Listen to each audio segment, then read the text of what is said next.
L'être humain n'est pas sans faille où qu'il aille, et portant une flamme mais quelquefois des rails. La souffrance est partout, tout autour de nous en pagaille. Elle nous touche tous où que l'on soit. À cause d'elle, combien se sent tabou. Quand le mot bien-être est devenu trop tabou. Accepter de se dire qu'elle fait partie de nous, mais que nous soyons assez malins pour en venir à bout. Nous avons tous un point commun, vous et moi. Qui n'a jamais souffert ici?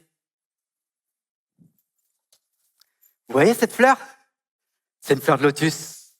Vous savez pourquoi j'aime cette fleur? Parce que pour devenir aussi belle, elle a eu besoin de la boue. Sans boue, il n'y aurait pas eu de fleur. J'aime cette fleur parce qu'elle représente l'expérience de ma vie. Je pense qu'étant plus jeune, je rêvais de l'incarner, mais je l'ignorais.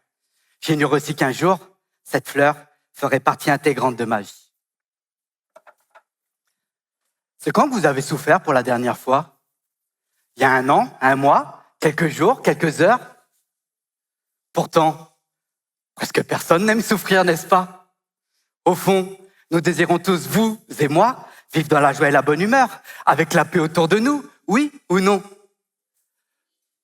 Mais pourquoi donc, à l'ère de l'intelligence artificielle, cela est encore si difficile à appliquer pour beaucoup d'entre nous? L'être humain était capable de sortir de sa caverne pour aller jusqu'à marcher sur la Lune. Mais nous sommes pour la plupart incapables de cultiver notre paix intérieure en toutes circonstances. C'est quand même fou, non? À quand remonte votre première souffrance? Le tout premier mal-être de votre vie? En y réfléchissant, j'en ai déduit qu'elle a débuté dès notre entrée dans ce monde terrestre. En effet, je m'en souviens plus, mais j'imagine que sortir d'un lieu plutôt confortable, où nous avions tous nos besoins nourris en permanence, à un monde pour y arriver, il faut passer par un orifice de 10 cm, alors que vous en mesurez entre 30 et 50 et pesez en 2 à 4 kilos. Et je me dis qu'ils auraient pu mieux faire comme passage d'arrivée sur Terre, n'est-ce pas? Arrivé dehors, t'as froid, t'as faim, t'as la couche mouillée, ça pue, t'es obligé de crier, pleurer pour exprimer ce dont t'as besoin là tout de suite. En fait, c'est la grosse galère. Pour notre mère, c'était pas une partie de plaisir non plus. Elle n'était pas là à dire « Ouais, vas-y, petit, viens en haut !» Tout ça avec un verre de champagne à la main et la musique à fond. Non, c'était toi, n'est-ce pas, mesdames? Rassurez-moi. Nous pouvons donc dire que nous sommes tous nés avec un minimum de souffrance. Nous sommes nés dans et grâce à la souffrance. C'est un fait. La bonne nouvelle, c'est qu'on s'en est sortis. Nous sommes donc tous des survivants. C'était difficile, mais pas impossible. Si vous faites la liste de toutes les difficultés que vous avez réussi à dépasser depuis votre enfance, qui vous ont aidé à grandir en apprenant de l'expérience, vous constaterez que cette liste, elle est super longue. Ça en fait des succès au final, n'est-ce pas? Le problème de la souffrance n'est donc pas la souffrance en elle-même, mais la façon dont nous allons l'aborder, l'accueillir, la traverser, la vivre, la transformer pour qu'elle disparaisse. Et vous savez quoi? Ça tombe bien, parce que tout comme vous, des problèmes dans ma vie, j'en ai eu plein.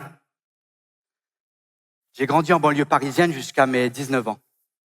En France, j'étais le gars qui aimait traîner dehors, taguer, voler et me laisser aller à d'autres vices de la rue plus inavouables.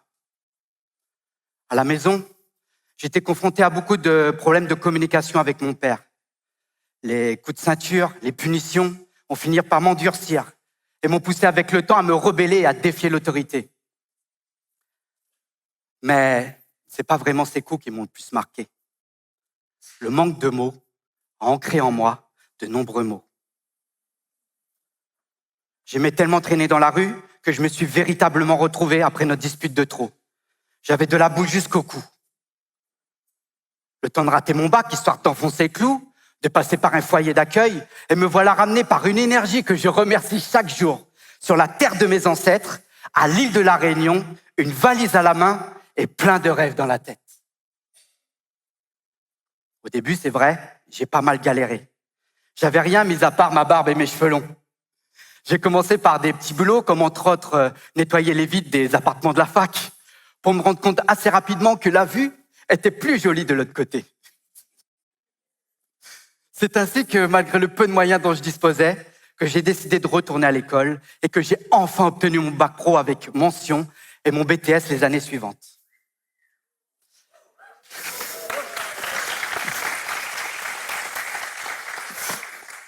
La fleur de lotus s'était remise à pousser dans la boue. Il est vrai que la vie a mis de nombreuses épreuves devant moi. Mais elle m'a appris à être ragamuffin, c'est-à-dire débrouillard. Même si on n'a rien, on baisse pas les bras. On cherche des plans B pour remplir nos objectifs. C'est donc avec cet esprit que la fleur continua de grandir et que je me suis retrouvé investi dans le monde associatif, un monde totalement inconnu pour moi au départ.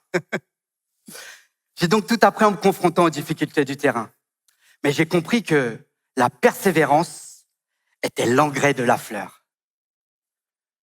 Si on m'avait dit à l'époque que j'allais réussir à me créer un emploi dans un domaine qui me passionne, à devenir chef d'entreprise, à réaliser mes projets qui soient artistiques, familiaux, professionnels, franchement, je vous aurais jamais cru vu de ce banc sur lequel il m'arrivait de dormir quelques années plus tôt. Ce chemin m'apporta donc des réussites au-delà de mes espérances, mais également des leçons liées à mes erreurs et mes échecs. Arriva donc un jour où tout s'écroula autour de moi. Vous savez, ce genre de période où vous avez l'impression que rien ne va plus, que chaque tour s'écroule une à une devant vous, dans la famille, les amis, le travail. Le jour où ça m'est arrivé, la fois de trop, le ras-le-bol complet, j'ai décidé de m'asseoir sur quelques vieilles couvertures, dans une petite pièce aussi sombre que mon état d'esprit du moment. En fait, je me suis souvenu d'une position digne d'un contorsionniste pour certains, la posture du lotus. Une posture qui impliquait à être présent corps et esprit dans le moment et à laisser passer ses pensées. Me détacher de mes pensées négatives, c'est exactement ce dont j'avais besoin à l'époque. Ça tombait super bien. Je vous invite à fermer les yeux. Faites-le vraiment. Fermez les yeux quelques instants. Mettez vos mains sur les genoux. Voilà. Prenez une bonne respiration. Imaginez vos pensées comme si elles étaient un nuage qui traverse dans le ciel. Si l'une d'elles vient vous importuner, vous arroser ou même vous jeter ses éclairs, vous prenez une simple inspiration et vous ramenez votre attention dans le moment présent. Pour ma part, j'ai continué cette pratique, malgré les douleurs et les tentations d'arrêter, pour y trouver un jour le trésor du calme pendant la tempête. Je venais de découvrir la méditation et sa dimension spirituelle. Et c'est ainsi que je suis devenu, quelques années plus tard, le moine bouddhiste Tozanmai.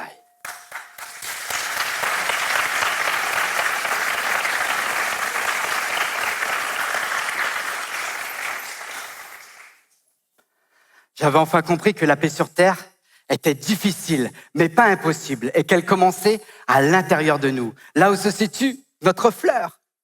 Cultiver le bonheur de la paix intérieure est un art qui se pratique chaque jour, sans relâche. C'est difficile, mais pas impossible. Il est évident que savoir cultiver la bienveillance dans son quotidien, eh bien cela s'apprend, ou plutôt se réapprend. En effet, lorsqu'on était bébé, on était naturellement bienveillant. De nombreuses études le montrent, comme l'explique si bien Mathieu Ricard dans son plaidoyer pour l'altruisme. Ce n'est qu'en grandissant que l'enfant s'éloigne de sa nature profonde. Il expérimente quoi? Le mensonge, l'individualisme, l'égoïsme, la loi du plus grand, du plus beau, du plus fort. La bienveillance a alors bien du mal à cohabiter avec tous ces aspects. La gentillesse est perçue comme une faiblesse qu'une force. Mais alors, me direz-vous, comment faire pour aider nos fleurs de bienveillance à se servir de leurs difficultés boueuses pour grandir, devenir plus fortes, plus radieuses? La première chose, selon moi, est d'apprendre à reconnaître quand elle est présente et quand elle ne l'est pas. Pour cela, je vais vous proposer un petit exercice très simple. Imaginez que vous venez d'être victime d'une injustice. Vous êtes arrivé ce matin, vous étiez en avant, vous avez pris votre billet, mais on vous a refusé l'entrée. On a laissé passer tout le monde sauf vous. Essayez de vous connecter à ce que vous pourriez ressentir à cet instant-là. Faites-le vraiment, sincèrement. Voilà. Maintenant, on vous apprend que, à mon signal, en fait, vous allez regarder la personne de gauche ou de droite, tout en sachant que c'est elle qui vous a refusé l'entrée, tout simplement parce qu'elle vous aime pas.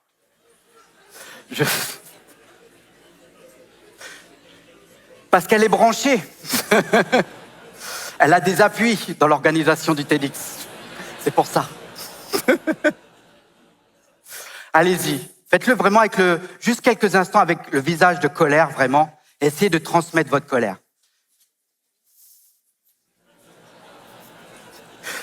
J'ai raté mon coup. Très bien. Bon, je sais que... Mais vous avez compris au moins où je voulais en venir, d'accord? D'essayer de ressentir que vraiment que cette énergie, c'est pas vraiment agréable, mais que ça nous arrive tout le temps. Donc maintenant, on va proposer l'autre solution, qui est plus facile. Je vais vous inviter à sourire de manière sincère et authentique.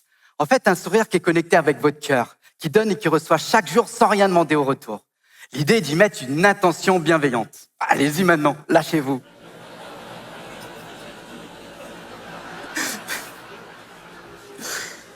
Comment vous sentez-vous maintenant?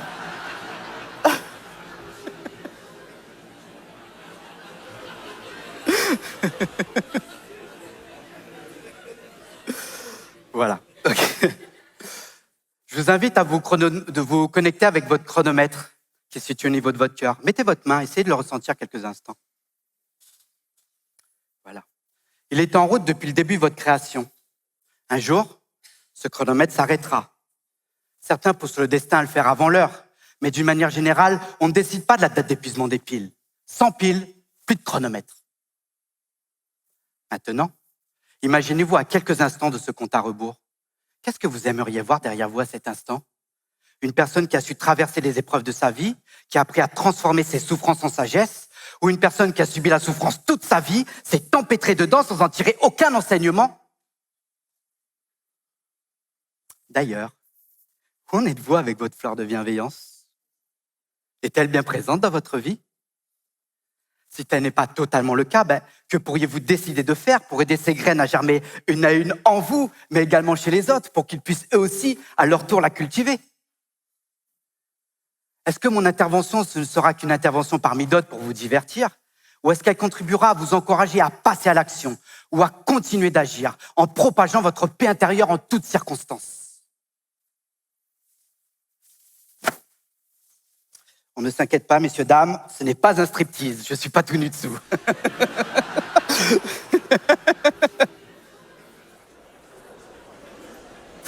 Ça va? Une autre clé que j'ai trouvée, en plus de la pratique du sourire et de la méditation, est l'utilisation bienveillante de la parole. Vous l'aurez compris, j'aime les mots.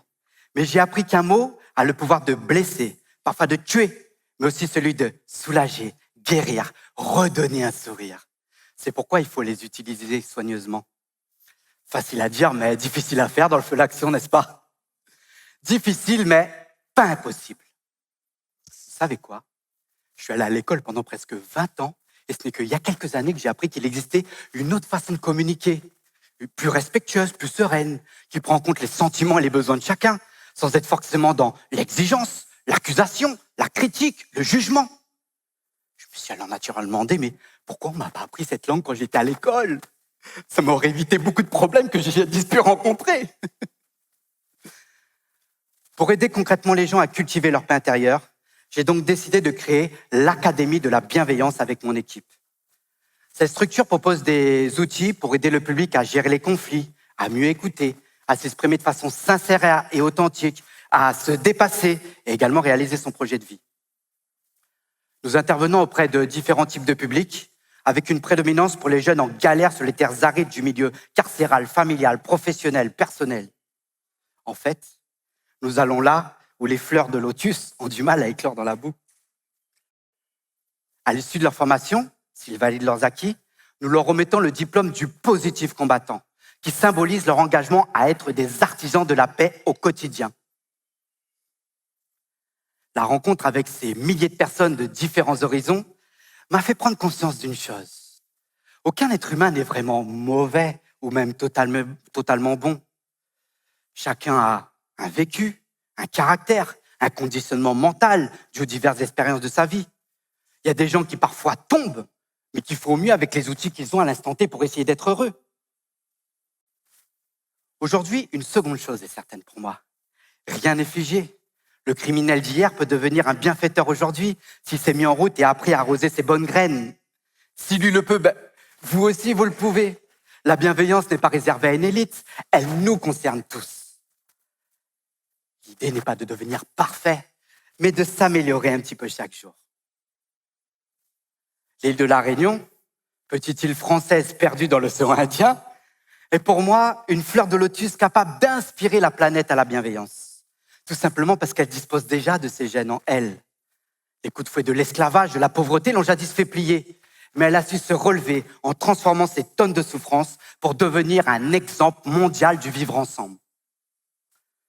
Aujourd'hui, même si tout n'est pas rose, le sourire, le bonjour aux inconnus dans la rue est toujours bien vivant, bien palpable. Cela fut difficile, mais... Merci. Les clés sont maintenant dans vos mains. Vous avez le choix, car vous savez maintenant qu'il est possible et réaliste d'apprendre à cultiver la bienveillance dans votre quotidien en incarnant le positif combattant qui sommeille en chacun de nous. Car vous l'aurez compris, on peut être dans la rue et être bienveillant, on peut être en prison et être bienveillant, on peut donc être aussi dans votre vie et pratiquer la bienveillance.